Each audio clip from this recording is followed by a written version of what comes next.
Oh, feel the power. Oh, I can feel it. Our moment of triumph approaches. It's Grog Talk. It is Grog Talk. Steve McDonald here with Skip Murphy, our guest on the phone. I thought my name was Skirp. Skirp Murphy. Skirpy. Skirpy Murphy. Now let's go back to Skip. Regional Director for Americans for Prosperity. Mark Lucas, we're talking about Ex-Im Bank, activism, grassroots, and the road to reform. So do you guys have like a plan of a number of these events you want to do, or are you just kind of doing them as you go along? We're taking targets of opportunity right now, and we've got one that we're going to announce here soon, which is going to be back in Manchester next month. Hoping to make that announcement next week, and then obviously go to Iowa and South Carolina and Florida and Nevada. Go to those early states where we can really make a big media impact, because the goal of this event is not to promote a candidate, because we're not going to make any endorsements.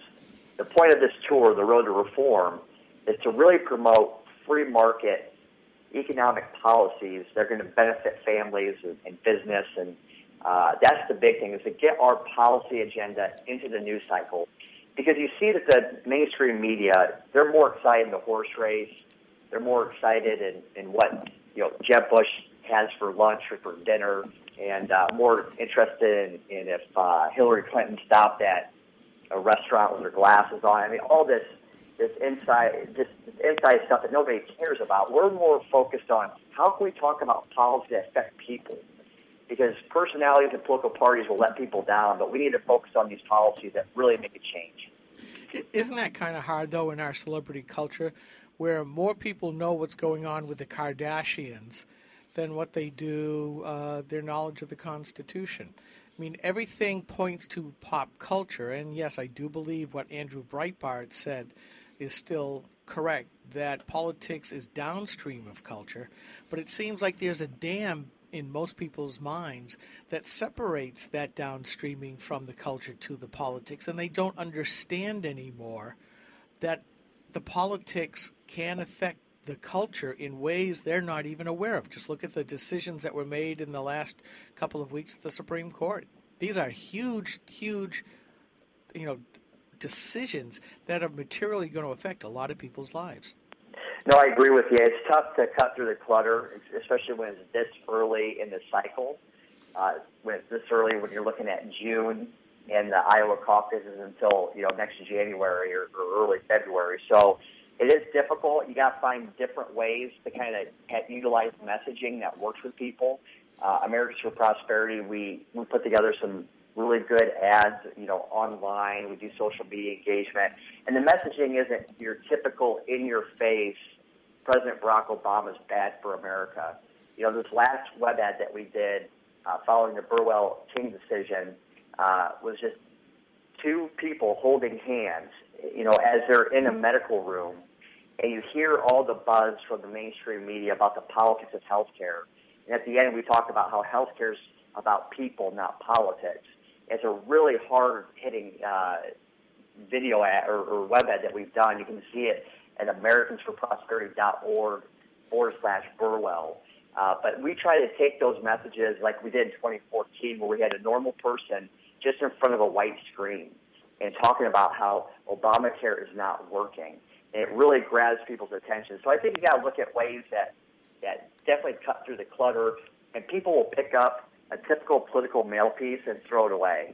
Or they'll look at a typical political, web ad or TV ad and just tune out. We've got to look at ways that really cut through the clutter to really impact people.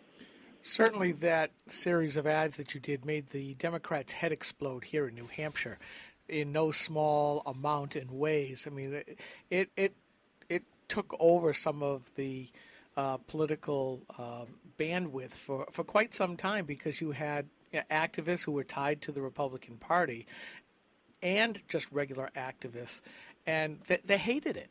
They absolutely hated it. Congratulations. Thank you. All right, so Ex-Im Bank is important. Healthcare, I guess we should talk about healthcare. It doesn't appear that this particular Congress at this time is interested in doing anything meaningful as far as reforming healthcare. And have you heard anything different?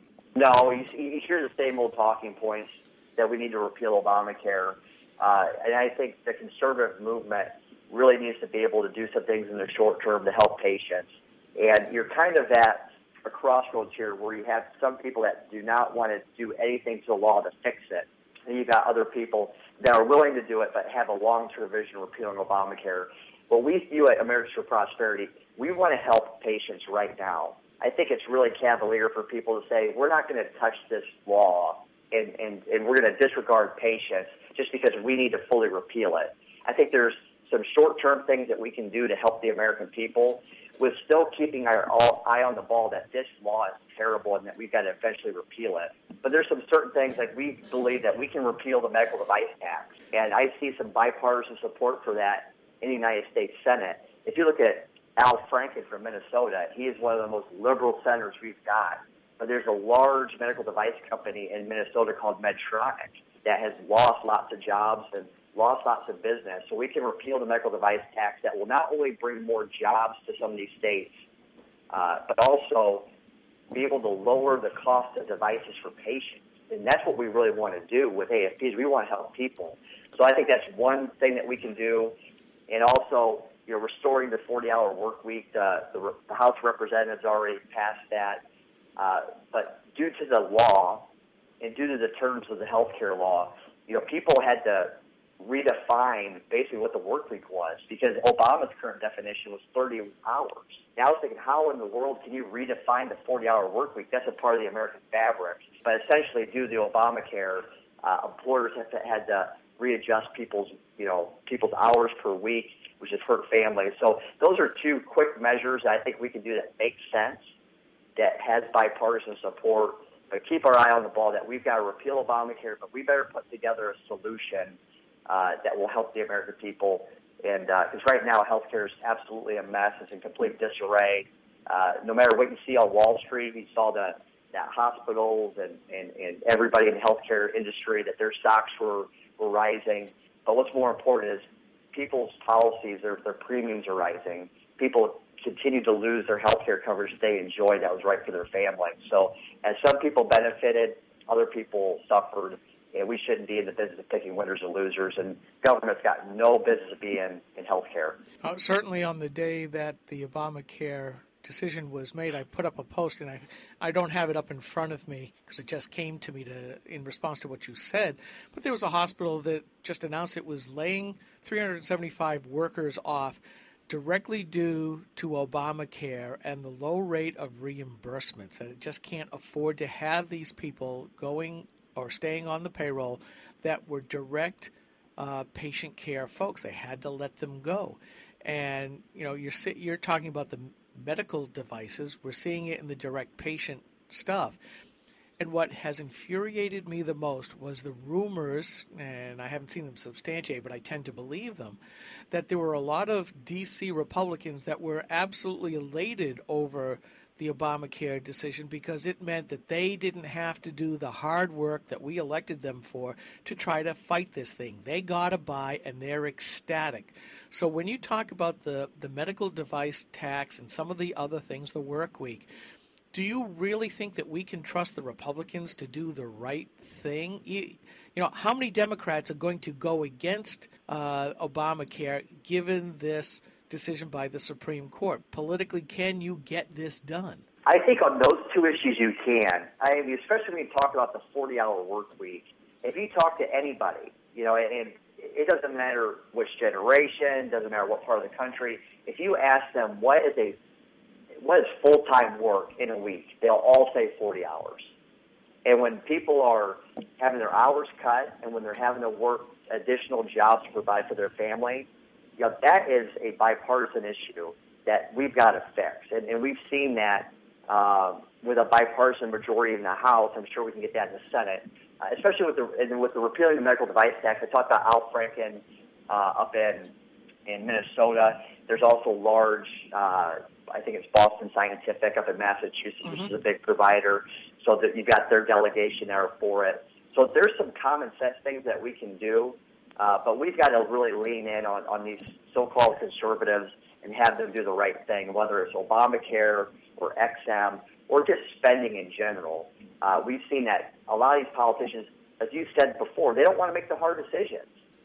They're all focused on politics. They're all focused on their reelection, and they're not focused on doing the right thing. And we as people need to hold these people accountable, because when I talked to a friend of mine whose sister has serious back problems, he said that the doctor kept on pushing physical therapy, and it wasn't working. And her brother said, well, why don't you get an MRI? And the doctor said, well, MRIs are really expensive.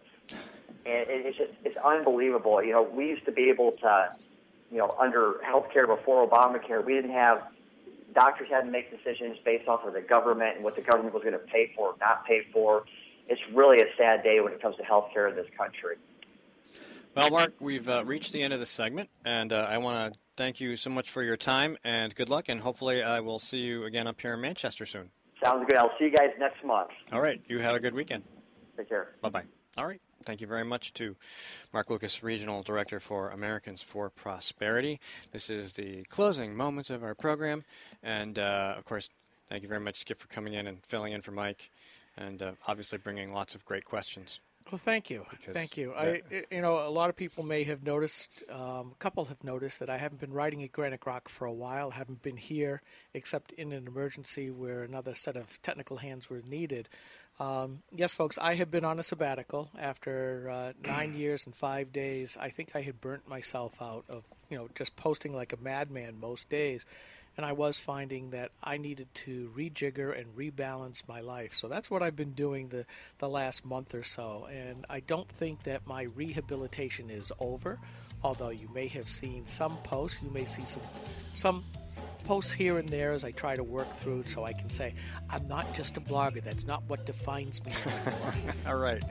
Well, we are going to define the end of the program by saying goodbye and hoping we are not here next week. We are here, and no, 4th we're not here, the 11th we're at CNHT. We will be back in a couple of weeks. Stay tuned. We'll still be posting stuff. Yeah, baby!